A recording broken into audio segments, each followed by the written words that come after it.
Smartphone আমরা সবাই কিনি, iPhone, Samsung, Vivo, Oppo, OnePlus and all.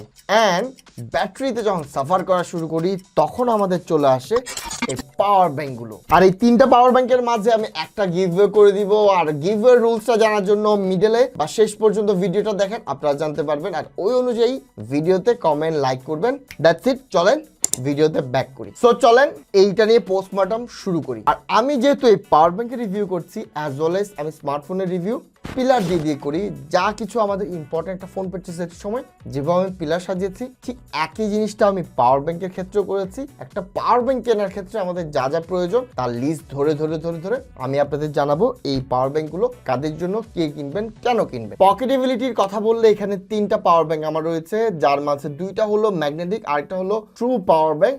আর এই তিনটার মাঝে আমি যদি পকেটেবিলিটি চিন্তা করি, পকেটেবিলিটি মানে কি, যে এইটা নিয়ে আপনি বাসার বাহিরে প্রতিদিন যেতে পারবেন, আপনার কোনো ধরনের হ্যাসেল হবে না, আপনার মনে হবে না আপনি কোনো বার্ডেন ক্যারি করছেন। ছোট্ট একটা ডিভাইস যেটা আপনার ফোনের পাশাপাশি থাকলে আপনার তেমন হ্যাভি ফিল হবে না, এবং আপনার যে কারণে পাওয়ার ব্যাংক প্রয়োজন বা ম্যাগনেটিক চার্জার প্রয়োজন ওইটা যদি আপনাকে সার্ভ করে তাহলে ইটস কল পকেটেবিলিটি। আর এই তিনটার মাঝে এইটা তো অবশ্যই পকেটেবিলিটি না, বিশাল একটা জিনিস, এইটার পারপাস ডিফারেন্ট। তবে মোস্ট পকেটেবিলিটি যদি চিন্তা করি, এইটা আপনাকে সবচেয়ে বেশি সার্ভ করবে। এইটা আপনার ফোনের ব্যাকে যখন থাকবে আপনার কোনোভাবেই হ্যাভি মনে হবে না, আপনাকে স্মুথ একটা ফিল দিবে।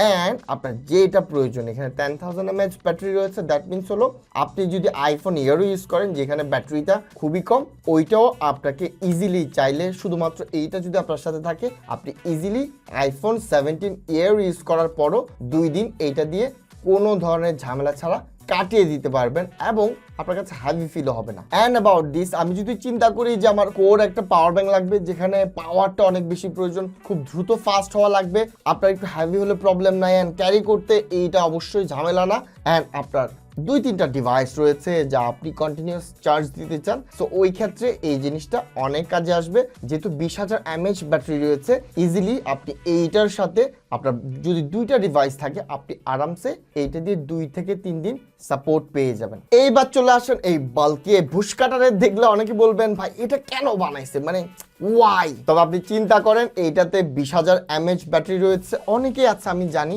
আসলে power bank, true power bank দিয়ে চার্জ দিতে পছন্দ করে না, তারা চাই এই জিনিসটা এভাবে থাকবে, পড়ে থাকবে, আর ফোনটা জাস্ট রাখবেন। তাদের জন্য এটা অ্যামেজিং ডেইলি ইউজের জন্য অবশ্যই না। এটা হলো যারা আসলে ট্রাভেল যখন করবেন, আপনি এই যে ঈদ আসতে যাচ্ছে, ঈদে অনেকে বাড়িতে যাবে, 3-4 দিন ইজিলি বাড়িতে থাকা লাগবে, ওই ক্ষেত্রে এই জিনিসটা কিন্তু আপনার কাজে আসবে ইজিলি। 20,000 mAh ব্যাটারি, আমি যদি 30% এখান থেকে বাদ দিই তারপরও এখানে অনেক চার্জ থাকে, অলমোস্ট 14,000 mAh এর চার্জার আপনি এইটার সাথে ক্যারি করবেন, যা কিনা মোস্ট অফ দ্য ফোন হয় কি 5,000 mAh থাকে। দ্যাট মিনস হলো 3 বার এইটা দিয়ে ফুল চার্জ করা পসিবল। আর এই জায়গাতে আপনি জাস্ট ইমাজিন করেন শুধুমাত্র এই বাল্কিটা ক্যারি করলে কেউ যখন পড়ে যাবে কক্সবাজার, বান্দরবন অ্যান্ড রাঙ্গামাটির মতো জায়গাতে যখনই যাবে, এই একটাতে ফুল চার্জ থাকাটাই ইনাফ। সো পকেটেবিলিটি যদি চিন্তা করি এইটা দিবে, এবং পকেটেবিলিটির বাইরে যখন যাবেন আপনি ট্রাভেল করবেন তখন এই জিনিসটা অনেক কাজে আসবে। And power bank is power bank. 2 number পিলারটা হলো রিয়ালিটি চেক। দেখেন ক্যাপাসিটি, আমরা এই যে 7,000, 20,000, 10,000, 5,000, 30,000, 40,000 এগুলো কিন্তু অ্যাকচুয়াল রিয়েল না, এগুলো কোনোভাবেই ফুল থাকে না। হয় কি অনেক সময় আমরা 30% থিওরিতে চলি, 30% মোস্ট অফ দ্য পাওয়ার ব্যাংকের ক্যাপাসিটি থাকে। তবে এখানে রেটেড ক্যাপাসিটি আমি পাওয়ার ব্যাংক মডেল এটাতে দেখতে পাচ্ছি 10,000-এর মাঝে রেটেড ক্যাপাসিটি হলো মাত্র 5,500। হ্যাঁ, আর 20,000 mAh যেটা আছে এখানে রেটেড ক্যাপাসিটি এটা হলো 11,500 mAh। হ্যাঁ, এখন আমি এইটারই মাথায় রেখে আগাবো। অ্যান্ড আমি যদি চিন্তা করি এই যে 11,500 mAh, দ্যাট মিনস হলো আমি যদি 2টা 17 Pro Max জাপান বা USA ভেরিয়েন্ট নেই, এই পাওয়ার ব্যাংক, এই মানে বল্কি পাওয়ার ব্যাংকটা 2টা আইফোন 17 Pro Max কে ফুললি চার্জ করতে পারবে কোনো ধরনের হ্যাসেল ছাড়া। আর এইটা যখন দেখবো রেটেড ক্যাপাসিটি, এই ফোনটা একটা আইফোন 17 Pro Max কে ফুল চার্জ করতে পারবে কোনো ধরনের হ্যাসেল ছাড়া। এবং আইফোন 17 এর যদি চিন্তা করি শুধুমাত্র এই ছোট্ট পাওয়ার ব্যাংকটাই 2 বার ফুল চার্জ করতে পারবে। সো এই জিনিসটা রেটেড ক্যাপাসিটি কত, এই জিনিসটা সবসময় চেক করবেন। প্রত্যেকটা এমন না যে শুধুমাত্র এইগুলোতেই কম, প্রত্যেকটা পাওয়ার ব্যাংকেই দেখবেন রেটেড ক্যাপাসিটি অ্যাকচুয়াল mAh যেটা আমরা মার্কেটিং করি ওইটা থেকে অনেক কম থাকে। আর এই যে power bank, true power bank, এখানেও আপনার 20,000 mAh এর মাঝে আর রেটেড ক্যাপাসিটি পাচ্ছেন মাত্র 11,000 mAh। দ্যাট মিনস 2টা 17 Pro Max ইজিলি চার্জ করতে পারবেন, বা আইফোন বা স্যামসাং S26 আলট্রা যদি ধরি, তাও দিয়ে আপনি দুইটা S26 আলট্রা ফুল চার্জ করতে পারবেন উইদাউট এনি হ্যাসেল। এইবার চলে আসবো থার্ড পিলার, তা হলো স্পিড এবং কানেক্টিভিটি। স্পিড এবং কানেক্টিভিটির মাঝে কি পড়ে, যে এই পাওয়ার ব্যাংক গুলো আসলে কতটা স্পিডে একটা ফোন চার্জ করতে পারে। এই যে আমরা চার্জারের বিকল্প হিসেবে তো আসলে পাওয়ার ব্যাংক ইউজ করি, এবং চার্জারের বিকল্প হিসেবে যেহেতু চিন্তা করছি চার্জারের স্পিড কি এরা ক্যারি করে কিনা। আরেকটা জিনিস, কানেক্টিভিটিটা কেমন, যেমন আজকের দিনে দাঁড়িয়েও আমরা USB বি চার্জার দিয়ে অনেকে চার্জ করে, USB এ তো অবশ্যই নাই, তবে লাইটনিং পোর্ট দিয়ে অনেকে চার্জ করে, USB C তো কমন। আর এই জিনিসগুলো আসলে কত স্পিডে এই পাওয়ার ব্যাংকগুলো চার্জ করে এইটাই আমরা চেক করব। সবার আগে এই পাওয়ার ব্যাংকটাতে আসলে কানেক্টিভিটি কি কি রয়েছে এবং কত স্পিডে চার্জ করতে পারে তা একটু দেখে নেই। দেখেন এখানে একটা ইনবিল্ট কেবল রয়েছে, হ্যাঁ, এই ইনবিল্ট কেবল দিয়ে আপনারা 35 ওয়াটে ফাস্ট চার্জ করতে পারবেন, হ্যাঁ। আর এর পাশাপাশি এখানে আরো দুইটা পোর্ট দেখতে পাচ্ছি, একটা USB C to CT তে চার্জ করতে পারবেন, আরেকটা হলো USB A to C।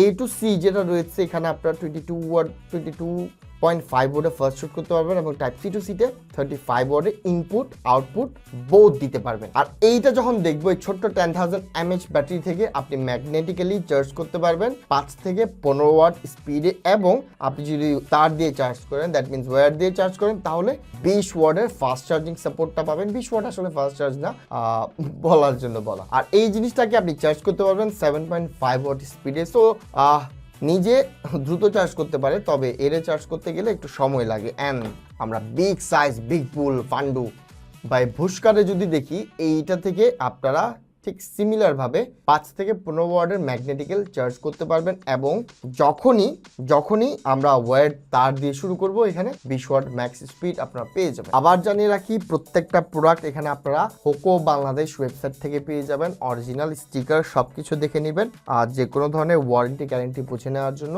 So video শেষের দিকে যাচ্ছি আমরা, ভিডিও যেহেতু শেষ, এবার আমি অ্যানাউন্স করি যে কিভাবে আপনি এইটাতে পার্টিসিপেট করে এই গিভওয়েটা পেতে পারেন। খুব সিম্পল রুল, খুব আহামরি কিছু না। আপনার একটাই কাজ, পুরো ভিডিও শুরু থেকে শেষ পর্যন্ত দেখে একটা লাইক দেয়া এবং একটা কমেন্ট দেয়া, এবং এইটা আপনি তখনই পাবেন যখন 7 দিনের মাঝে এই ভিডিওটা 10,000 mAh হিট করবে, তখনই আমি এইটা আপনাদেরকে গিভওয়ে করে দেবো, অ্যানাউন্স করবো, যে কোনো একজন লাকি উইনার পেয়ে যাবেন। এইবার আরেকটা অ্যানাউন্সমেন্ট, স্পন্সর শুধুমাত্র একটা দিতে যাচ্ছে, তবে এই ভিডিও যদি সামহাও 30,000 হিট করে 1 মাসের মাঝে, আমি 3টা গিভওয়ে করে দিব। এইটা তো সাথে সাথে পাবেন, এটা নিয়ে কোনো হ্যাসেল নাই, তবে 3টা পাওয়ার জন্য আপনার 1 মাসের মাঝেই 30,000 ভিউ যখনই হিট করবে আমি 3টা একসাথে গিভওয়ে করে দিব।